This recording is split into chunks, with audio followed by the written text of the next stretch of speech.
Bon, là, c'est étonnant de tout ce qui est étalé sur la table, là. Avec Motul, c'est une grande partie de ma carrière, et je peux dire de ma vie même. Bon, alors, en voyant ces photos, je suis en train de me demander à partir de quand j'ai eu des rapports avec Motul. Donc, Frank Williams, c'est lui qui est venu me trouver quand il a vu que j'étais plus chez Matra. Il m'a dit, bon, je suis en train de créer mon écurie de Formule 1. Si tu peux amener un budget, ce serait pas mal. Donc je suis arrivé chez Frank Williams avec le budget que la firme Motul m'allouait. Et puis à un moment, Motul m'a annoncé qu'ils allaient pour la première fois créer une nouvelle huile, une huile de synthèse, ce qui n'existait pas. C'était la 300V, cette fameuse huile qui a été assez révolutionnaire. Tout le monde a essayé de l'imiter par la suite.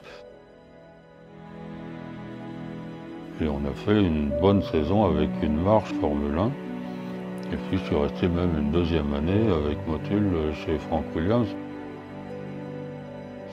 Il faut savoir qu'à l'époque, on avait un seul casque pour la saison.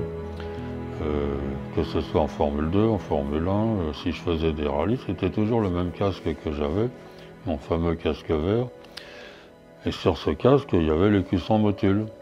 Et en 72, je reviens chez Matra, je garde mon casque, Motul, mais Matra était avec un concurrent. Et donc je gagne le Mans avec un écusson Motul sur mon casque et une voiture aux couleurs d'un concurrent.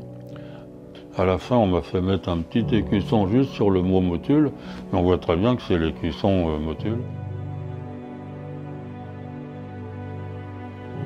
Quand on est pilote, déjà, on ne pense pas du tout à ce qu'on va faire après. Parce que d'abord, c'est un peu aléatoire, le métier de pilote à mon époque. Et puis un jour, on est quand même arrivé à un point, où je suis arrivé à un point, où j'étais en train de, entre guillemets, de virer ma cutie. Parce que il y a une filière qui a été créée au Mans pour trouver des nouveaux pilotes. Et j'étais le directeur sportif.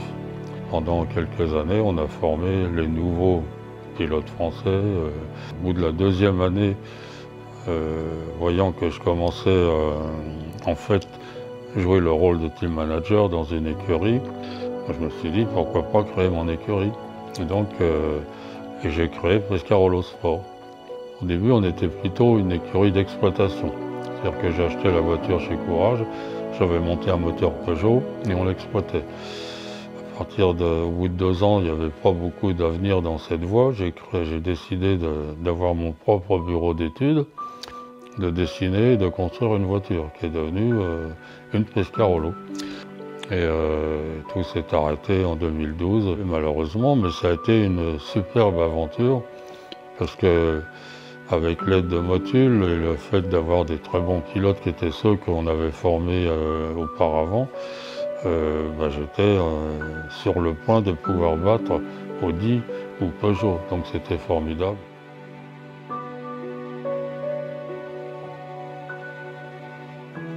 Donc il y a eu vraiment un partenariat très long, presque sentimental, entre Motul et moi, puisqu'ils m'ont suivi dans toutes les formules, Formule 2, Formule 1, et j'ai eu vraiment beaucoup de plaisir à cette collaboration avec ce, entre guillemets, petit pétrolier par rapport aux très grands pétroliers mondiaux, mais très en avance sur le plan technologique et firme pour laquelle les sentiments sont importants.